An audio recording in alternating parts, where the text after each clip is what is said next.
나스닥백 지금 사도 될까요?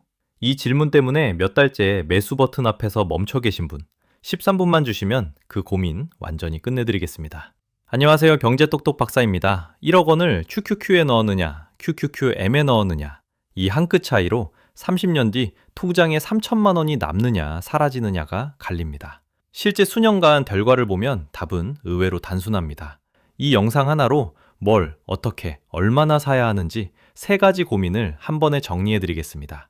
끝까지 보시고 나면 퇴근길에 바로 첫 매수를 누르실 수 있을 겁니다. 지금 좋아요와 구독 부탁드립니다.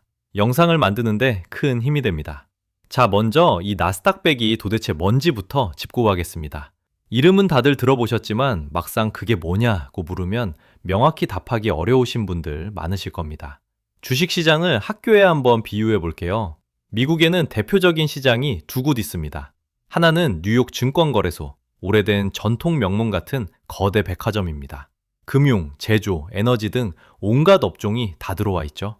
그리고 또 하나가 나스닥입니다. 나스닥은 1971년 2월 8일에 세계 최초로 문을 연 전자 주식시장인데요. 전통 백화점 옆에 새로 생긴 최첨단 편집샵 같은 곳입니다. 기술과 혁신으로 무장한 기업들이 모여있는 시장이죠. 그럼 나스닥백은 뭘까요? 이 최첨단 편집샵에 상장된 수많은 회사 중에서 금융주를 뺀 대형주 딱 100개만 골라 모은 지수입니다.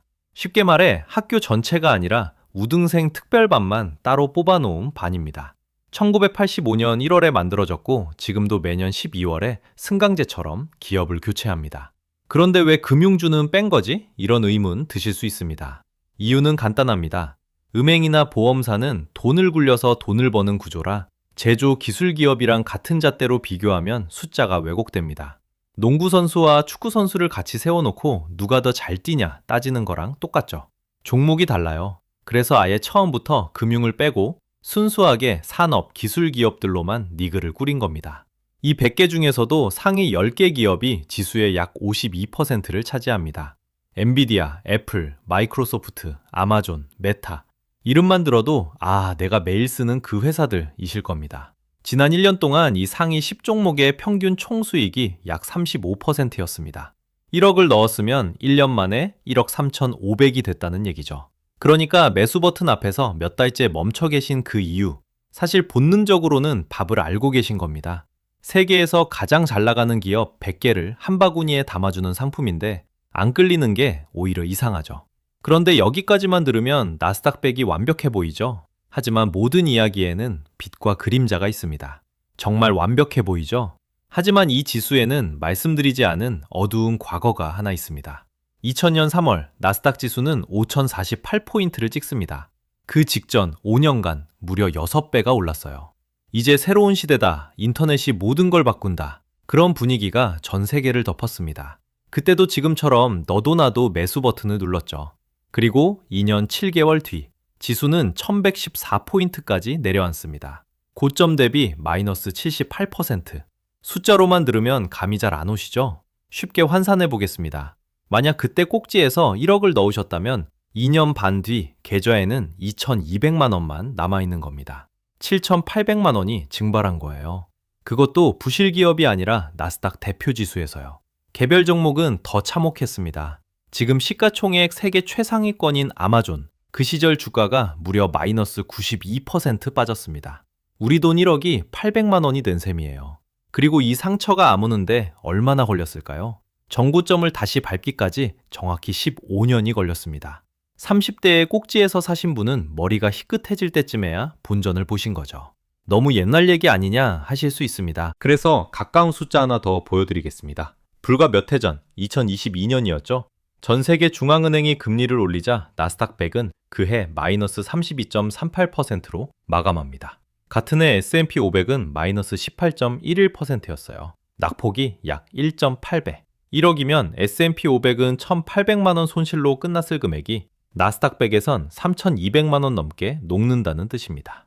왜 이런 차이가 날까요? 나스닥 100은 말하자면 고성능 스포츠카입니다. 잘 달릴 땐 세상 모든 차를 다 제칩니다. 그런데 빙판길이나 과속 방지턱을 만나면 대형 세단보다 훨씬 더 크게 흔들립니다. 차체가 낮고 가볍고 빠르니까요. 반대로 S&P 500은 금융, 에너지, 소비재까지 다 품은 대형 세단이라 덜컹거림이 훨씬 부드럽습니다. 같은 길을 달려도 승차감이 다른 겁니다. 이쯤에서 이렇게 위험하면 차라리 그냥 예금이 낫지 않나 하시는 분 계실 겁니다. 정확합니다. 그런데 그럼에도 불구하고 지금 이 순간에도 전 세계 돈이 나스닥 백으로 몰리는 이유가 세 가지 있습니다. 자, 그러면 왜 지금 이 순간에도 전 세계 돈이 나스닥 백으로 계속 흘러 들어가고 있을까요?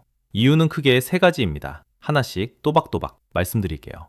첫째, 나스닥 백에는 무자비한 서바이벌 시스템이 작동합니다. 프로스포츠의 승강제를 떠올려 보세요. 2부 리그에서 잘하는 팀은 1부로 올라오고 1부에서 부진한 팀은 가차없이 내려갑니다. 나스닥 백도 똑같습니다. 매년 12월이면 실적이 처진 종목을 쫓아내고 치고 올라온 종목을 새로 뽑습니다. 실제로 지난 2025년 12월 리밸런싱에서 한때 요가복의 대명사였던 룰루레몬, 광고 플랫폼 트레이드 데스크가 퇴출됐습니다. 각각 그해 마이너스 46%, 마이너스 68%로 바닥을 기었기 때문입니다. 대신 그 자리에 들어온 게 저장장치 회사 시게이트와 웨스턴 디지털입니다.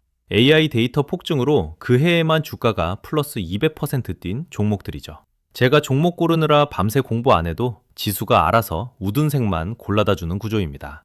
둘째, 돈의 흐름을 따라가 보면 답이 선명해집니다. 아마존, 구글, 마이크로소프트, 메타. 이 빅테크 네 곳이 2026년 한 해 동안 설비 투자에 쏟아붓겠다고 공언한 돈이 합산 6천억에서 7천억 달러입니다. 하나로 약 900조에서 1천조 원이에요. 대한민국 1년 예산 650조를 훌쩍 뛰어넘는 규모가 단 4회사의 투자 계획인 겁니다. 더 놀라운 건 증가 속도입니다. 2025년 4천억 달러에서 2026년 6천억 달러로 1년 만에 50%가 뛰었습니다. 그리고 그 돈의 75%가 AI 인프라, 그러니까 서버와 GPU와 데이터 센터로 흘러갑니다. 이 엄청난 돈이 가장 먼저 도착하는 곳이 바로 엔비디아와 TSMC 같은 반도체 회사이고, 실제로 TSMC는 AI 가속기 매출 성장률 전망치를 최근 연 56에서 59% 수준으로 올려잡았습니다. 이 돈이 머무는 종착지가 나스닥 백이에요. 셋째, 위기가 올 때마다 가장 빠르게 일어섰습니다. 2008년 금융위기 때 나스닥 백은 반토막 마이너스 50%가 났어요. 하지만 금융주가 빠져있던 덕분에 S&P 500보다 먼저 바닥을 찍고 저점 대비 플러스 78%로 반등했습니다. 2020년 코로나 때도 한 달 만에 마이너스 30%로 주저앉았다가 딱 6개월 만에 플러스 44%를 찍고 전고점을 돌파했습니다. 바로 지난해 2025년 트럼프 관세 쇼크 때도 마찬가지였습니다. 매그니피센트 7 시총이 단 이틀 만에 1조 8천억 달러, 하나로 2,600조 원이 증발하는 살벌한 장면이 있었죠. 그런데 그해 결산을 보니 나스닥 백은 결국 플러스 20%로 마감했습니다. 2023년, 2024년, 2025년 이렇게 3년 연속 두 자릿수 수익이에요. 9.11, 닷컴 버블, 금융위기, 코로나, 관세전쟁까지 인류가 던진 웬만한 위기를 전부 다 회복해낸 지수가 나스닥 백이라는 겁니다. 자, 이렇게 왜 사야 하는지는 정리가 됐습니다. 이제 가장 중요한 질문만 남았습니다. 그래서 우리는 뭘, 어떻게, 얼마나 사야 할까요? 자, 이제 가장 중요한 질문만 남았습니다. 뭘, 어떻게, 얼마나, 이 세 가지의 환해치까지 네 가지를 하나씩 풀어드리겠습니다. 먼저 뭘 사야 하느냐? 결론부터 말씀드리면 한국 직장인의 90%에게 정답은 국내 상장 ETF입니다. 이유는 하나, 세금 때문입니다. ISA와 연금 계좌에는 미국에 직상장된 QQQ나 QQQM을 아예 담을 수 없습니다. 국내 상장 나스닥 백 ETF만 가능합니다. 그런데 이 연금 계좌가 진짜 강력합니다. 연금 저축 600만 원에 IRP 300만 원, 합쳐서 900만 원까지 세액 공제가 되고 한도를 꽉 채우면 최대 148만 5천 원을 연말에 환급받습니다. 매년 148만 원이면 30년이면 얼마입니까? 이 혜택을 버리고 굳이 미국 직투로 가는 건 계좌에 난 수도꼭지지를 잠그지 않고 그냥 무리 세게 두는 것과 같습니다. 그럼 국내 상품은 뭐가 있냐? 코덱스 미국 나스닥 백이 총보수 0.0062%, 타이거 미국 나스닥 백이 0.0068%, 여기에 에이스 미국 나스닥 백까지. 라면 브랜드 생각하시면 됩니다. 신라면, 진라면, 안성탕면. 같은 라면이지만 만든 회사만 다릅니다. 같은 나스닥 백 지수를 추종하는 똑같은 상품의 브랜드만 삼성, 미래에셋, 한국투자로 다른 겁니다. 다만 총보수만 보지 마시고 실부담 비용률을 꼭 확인하세요. 숨어있는 비용이 있을 수 있습니다. 비과세 한도를 다 쓰고도 거액을 굴려야 하거나 미국 직투가 편하신 분이라면 QQQM이 정답입니다. 총보수 0.15%에 주당 약 255달러, 형벌인 QQQ는 0.18%에 주당 620에서 630달러입니다. 개인 장기 투자자에겐 더 싸고 더 잘게 쪼개지는 동생 QQQM이 맞습니다. 두 번째, 어떻게 사야 하느냐? 답은 적립식입니다. 헬스장 끊어놓고 기분 좋을 때만 가는 사람은 근육이 안 붙습니다. 매달 월급날 자동이체로 10만 원이든 30만 원이든 기계적으로 사는 겁니다. 타이밍 안 봅니다. 1억 원을 30년간 연 11.85%로 굴렸다고 가정하면 약 28억 8천만 원이 됩니다. 물론 이건 수익률이 그대로 간다고 가정했을 때 이야기입니다. 미래는 아무도 모릅니다. 다만 꾸준함의 위력이 이 정도다. 이건 분명합니다. 세 번째, 얼마나입니까? 나이대로 나눠드립니다. 20대부터 30대 초반, 시계가 20년 이상 남은 분은 S&P 500 50%, 나스닥 100 40%, 현금 10%, 30대 후반에서 40대 중반은 60대 30대 10, 40대 후반 이후는 60대 20대 20입니다. 나이가 들수록 나스닥은 줄이고 현금 채권을 늘리는 겁니다. 마지막, 환해지. 2026년 4월 21일 기준 원달러 환율이 약 1,486원. 역사적으로 꽤 높은 구간입니다. 판단 기준은 세 가지입니다. 내 포트폴리오에 달러 자산이 이미 많은가, 투자 시계가 몇 년인가, 그리고 지금 환율이 내가 보기에 위인가, 아래인가. 세 가지를 종합해 H형과 미 H형을 고르시면 됩니다. 그리고 이미 QQQ나 타이거 나스닥백을 사고 계신 분들은 지금 파실 필요 전혀 없습니다. 지금부터의 선택만 조금 달라지면 됩니다. 자, 정리해드리겠습니다. 지금 이 영상을 보신 당신은 다른 곳 검색 더 안 하셔도 됩니다. 네 줄로 요약해드리겠습니다. 첫째, 나스닥백은 매년 승강제로 최고를 골라내는 우등생 특별반입니다. 둘째, 닷컴 버블과 2022년 같은 어두운 과거도 있었지만 2026년 빅테크가 AI에 쏟아붓는 900조 원이 결국 향하는 곳은 이 지수입니다. 셋째, 한국 직장인 대다수는 연금과 ISA에 국내 상장 ETF를 담는 것이 세제와 복리에서 압승입니다. 넷째, 1486원대 고환율 구간에서는 달러 비중과 시계를 보고 환해지를 판단하시면 됩니다. 돌이켜보면 전 세계에서 한국의 개인 투자자만큼 미국 빅테크의 성장에 빠르게 올라탄 사람들이 없습니다. 정보가 부족해서도 용기가 없어서도 아닙니다. 그저 내 돈이 일하러 갈 가장 좋은 일터를 스스로 찾아낸 것뿐입니다. 그리고 그 판단은 지난 10년 동안 옳았습니다. 이제 질문 하나만 남겨드리겠습니다. 10년 뒤 당신의 계좌에는 어떤 기업들이 담겨 있기를 바라십니까?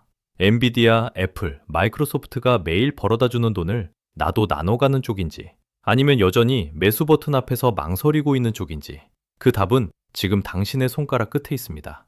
이 영상 한 번 더 보고 첫 매수 누르신 분, 댓글에 첫 매수 완료라고 남겨주시면 제가 직접 답글 드리겠습니다. 구독과 알림 눌러주시면 다음엔 S&P 500과 나스닥 100을 정면 비교해서 더 깊게 풀어드리겠습니다. 긴 영상 끝까지 봐주셔서 감사합니다.